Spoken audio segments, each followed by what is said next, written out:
Hello and welcome to the Silver King's War.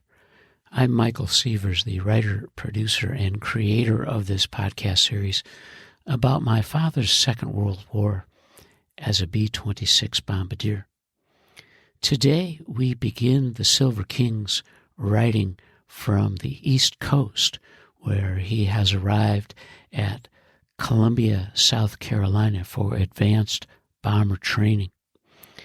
He traveled across country and had some time off, had a wonderful trip with his buddies, and now he's getting ready for the next phase of his war. And that begins with a telegram that he sent to his family on January 30th, 1944. From Columbia, South Carolina at 9:38 p.m. on January 30th, 1944, to Mr. and Mrs. M. Silverfield at 3833 9 Court South in Birmingham, Alabama. Arrived safely with time to spare, feeling fine. Letter follows. Stan. Stanley's mother, Sarah Bell, greeted the man from Western Union and signed for the telegram on January 31st, 1944, at around 12:30 in the afternoon. The Silver King has landed at the Columbia Army Air Base and is beginning to settle in. He wrote his first letter and sent it via airmail on Wednesday, February 3rd, 1944. But interestingly, he had the year wrong. He was still in 1943. Dearest Ones, I hope you haven't worried because of not hearing from me. There just hasn't been time to write. Since arriving Sunday, all I've done is answer questions and sign papers, almost the identical procedure which I had to follow when leaving Carlsbad. Now, thank goodness, I'm settled for a while. We had a swell trip driving down, taking our time and enjoying the ride. We left Louisville about 9 a.m. Saturday, of course. We had planned to leave earlier, but neither of us could get up. It was a very scenic drive, only we couldn't make any good time. I've never seen such mountains. We were in them what seemed like the entire trip. It was up one side and down the other practically all the way. We arrived in Asheville about 9 that night. Imagine 12 hours of traveling and still 150 miles away. As a grand total, we had covered over 600 miles, and I certainly had no idea it was that far. Anyhow, upon arriving in Asheville, we had dinner, and being very tired of riding so long, we started wandering around town to waste a few hours. It really was a nice little town. Hardly any soldiers at all, which was very surprising to me. In our wanderings, we came upon the ball given in honor of the president's birthday. So we went in to listen to the music. The people were very nice to us, and before long we had a couple of dates. Two very nice young ladies who entertained us until about 3 a.m., at which time we left for Columbia. We arrived here at 8 a.m. and checked in at a hotel and slept a few hours. I didn't mind missing the sleep too much. In the afternoon, we signed in at the post and began standing in line, which I've been doing up until now. My first impression of the place was terrible, and I can't truthfully say it has changed yet. In my opinion, it ranks as the same as about Nashville, and that isn't saying anything for it. The living conditions are absolutely horrible. As an officer, I had thought things would be a little better. But damn it if they haven't gotten worse. The barracks are the same old GI ones. and every time I walked into the latrine, my stomach turned. It's undoubtedly the worst I've seen yet in the Army. Consequently, because of these bad features, I'm living in town. It's permissible since I'm an officer, and I can thank God for that. Schmidt and I have rented a bedroom in a very nice private home. We were fortunate to have found it, and I'm thrilled beyond words with it. We only have the one room with a bath, but that's the main thing I desired. An elderly couple and a daughter own the house and are very nice people. The house is located in no less than the best residential section in town. Believe me, it's some class to us. We are only paying $30 a month for it, which is cheap enough. Of course, I still have to pay for quarters on the base, which amounts to $47, but I'm willing to pay the extra $15 for the comfort of it. The address is on the envelope, so you can write me here. I'll be loafing now for a few days until classes start. We will have 5 days of classes, which will include chemical warfare and camouflage. After that, all we do is sit around waiting to be assigned to a squadron.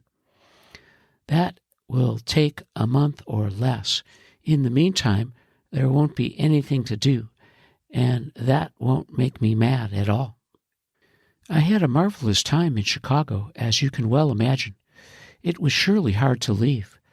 Leona looks better than I've seen her in a long time, and I couldn't get over how much weight Lee had gained. They truly look wonderful. As for Richie, needless for me to rave over him. He's even more than you had told me. We got along beautifully together, and it broke my heart to say goodbye to him. I miss him terribly. He's absolutely adorable and smart with it. I couldn't believe my ears at some of the things he said. Someday I'm going to have half a dozen just like him. Please, when you write them, tell them as soon as I get the chance, I'll write.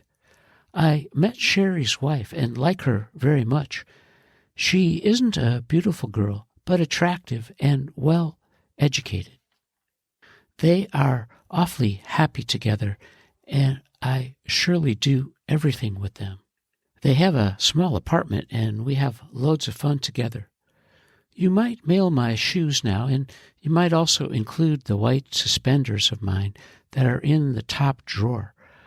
I'm beginning to feel more like a civilian every day. I surely hope you're well and taking care of yourselves. I hardly need to tell you how marvelous it was being home. You both were so wonderful to me, and I want you to know I appreciate it from the bottom of my heart. I couldn't have asked for anything more than if I could have remained there. Let's hope that day isn't too far off. Please write as soon and as often as you can, and keep well, and don't be too lonesome. Love to Ida. I love you and miss you, Stan. My address is 116 Hardin Street, Columbia, South Carolina. As Stanley settles into his new routine, his letters begin to reflect a change of pace in his life, and he's contrasting what's going on and the slowness of the days, as he writes on Sunday, February 6, 1944. Dearest Ones, I've been here a week now. The time really passes slow when there isn't anything to do. Other than the gas mask drill, I've been free to do as I please. It's really nothing more than a vacation. I'm only required to sign in at the base at 8:30 in the morning, and if there isn't anything scheduled, I'm free to go to town and do whatever I like. It's a picnic. However, I'm expecting classes to start any day. Columbia isn't a bad little town. There isn't much to do, but still a lot more than there was in Carlsbad. There's always the movies, and the Elks Club has a dance hall and a bar for officers only, which isn't so bad. The only trouble is that it's so crowded. Besides our base, there is Fort Jackson, and the town is overrun with soldiers. It's almost impossible to walk down the street on Saturday night. Last night I saluted until I thought my arm would drop off. As yet, I haven't met any girls. Believe it or not, I haven't made any attempt to, though there are plenty of them here, and the opportunities are plentiful. But for some reason, I don't care anything about it. I guess maybe I'm tired of jumping from one to another. I don't mind telling you I'm sorry I didn't get married. I'm with Sherry and his wife quite a bit, and each time I envy them more and more. I can't seem to make myself believe I did right by not marrying. So many are doing it, and they all seem so happy. I'm hoping that once I'm assigned and start flying again, I'll be too busy to give it much thought. But right now, I've got too much time to think. The weather is still beautiful here. Today was just like spring. If it will only last, it would be swell. There isn't any other news. I'm afraid my letters won't be very interesting until I start flying. Just to let you know, I'm feeling fine and thinking about you. Keep well, and don't be too lonesome. Love to Ida. I love you and miss you, Stan. The Silver King, as we know, has been an extraordinary war correspondent. Throughout his training, he's been faithful to his family, telling them stories and keeping them posted on what's happening. And throughout his time at Columbia Army Air Base, he will write perhaps 2 or 3 letters a week. And that will depend on the pace of his work, as he writes on Monday, February 7th, 1944. Dearest Ones, just as I was leaving the house this morning, your special arrived. Needless to tell you how grand it was hearing from you. It was the perfect way to start the day. The mail service seems to be very good from here and there, so there won't be too much of a delay in our letters. I only hope you keep them coming fast and often. I forgot to give you the zone number for my address. It's 61. Don't forget to put it in.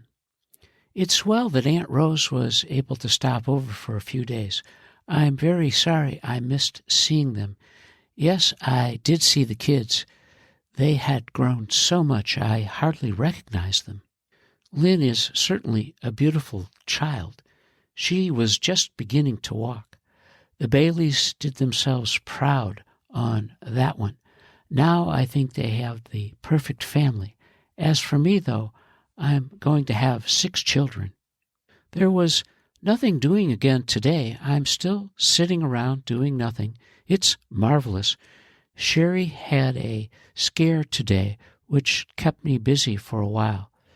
A number of the guys are shipping out tomorrow for Greenville to be assigned, and Sherry was included in these. Of course, he didn't want to go, as they had just moved into the apartment and were settled in. To move now would mean he would have to go through the same thing all over again. All day we chased around the post, seeing a million officers, until at last we managed to have it changed. It was a relief for all of us. They have a very swell apartment, and it's cute, and they are so happy with it. I get a big kick out of going shopping with them for dishes, etc. And the best part of all is that they live only 8 blocks from here. If I was married, we could really have a swell time together. No, I still haven't met Mike's wife. In fact, I haven't seen Mike but a few times since being here. everybody is busy getting settled, and I guess he's busy looking for an apartment. They surely are scarce. It's too bad I missed seeing Jack. If you run into him, give him my address. There isn't any more news. If Aunt Rose is still there, please give her my love and ask her to write me. Keep well and write often. Love to Ida. I love you and miss you, Stan. Stanley was very fond of his aunts and uncles, and he certainly wanted to stay in touch throughout his war. He wrote to his folks on Tuesday, February 8th, 1944. Dearest Ones, I thought surely I'd hear from you today, but I guess you're busy with dates. I'm sure with Aunt Rose there, everybody is entertaining, and if Aunt Lena came in, Dad must not be getting any sleep at all. He must have his hands full with you and the Lipsies. There's nothing new since yesterday. I'm still loafing. However, there is some sort of lecture tomorrow afternoon, which should be very boring. Then Friday and Saturday nights I will have to go to the altitude chamber. That's typical of the Army. I do nothing all day, so I can go to class at night. It's easy to see why it's taking so long to win this war. Now, when I become general, things will be different. Last night I saw For Whom the Bell Tolls. Frankly, I was very disappointed in it. The acting of all except Cooper was superb. I think he gave a very poor performance in comparison to his preceding ones. As for the story, it seemed too long and drawn out. There was no punch to it at all. Maybe I should have read the book. I might have enjoyed it more. The weather finally broke today. I knew it was too pretty to last. It has been raining all day, and if it doesn't turn cold, I won't know why. It surely is good sleeping weather, though. And speaking of sleep, it's time I close and hit the sack. I do hope there is a letter from you tomorrow. I feel swell, only miss you terribly. Hope you're well and taking care of yourselves. My love to Ida. I love you and miss you, Stan. Our hero, the Silver King, is feeling lonely and a little bit out of sorts as he writes on Sunday, February 13th, 1944. Dearest Ones, I haven't written the past few days because there really was nothing to write. My shoes and robe did arrive Thursday, and thanks for sending them. But I'm surprised at you for sending the red robe. I surely hoped you would have known it was the terry cloth one which I wanted. The one you sent me is 4 years old and is so small that it won't even reach around me. It isn't any use to me at all, so I'm returning it along with my electric razor. Uncle Dave promised to have the razor repaired, so please give it to him for me. And this time, when you send the robe, please enclose my white suspenders. I guess you forgot to do it. There isn't anything new other than another trip in the altitude chamber. It wasn't so bad this time. We only went as high as we could before having to use oxygen. There were 10 of us, and the last man went only to 24,000 feet. I used oxygen at 22,000 as I could feel myself blacking out, and I didn't want them to have to carry me out. The name of the field is the Columbia Army Air Base. It's about 8 miles from town. It usually takes us about an hour from the time we get up to get there, and that's including the time to eat breakfast. We're supposed to be there by 8:30 every morning, but if we have nothing scheduled, we can be there any time. We're only responsible to be at our classes on time. If there are no classes, we are free to leave any time we wish. Sunday is the same as any other day in the week. About every other day we go bowling or to a movie. It's a soft life. I'll hate to give it up. I had intended to have a picture taken this last week, but the weather wouldn't permit. It rained almost every day and was much too sloppy to be out in. It has finally stopped raining, but has turned terribly cold. I guess it was far below freezing this morning. I'll try to have the picture taken this week. I'm fine, but lonesome. I do hope there will be a letter from you tomorrow. Oh, about my income tax. I don't know the first thing about it. However, I'm sure I don't owe anything. If I'm not mistaken, a serviceman must make at least $1,500 in order to file a return, and I didn't come close to that. Just to make sure, though, check with Mr. Silberman. If anything has to be done, have him fill out the papers and send them to me. I hope you're well and not too lonesome. Write soon. Love to you, Ida. I love you and miss you, Stan. We have reached the end of Columbia Letters Part 1. As our hero, the Silver King, begins to settle into a routine for advanced training on his war, he will fly some big planes as he prepares for what's ahead. And you are listening to the Silver King's War.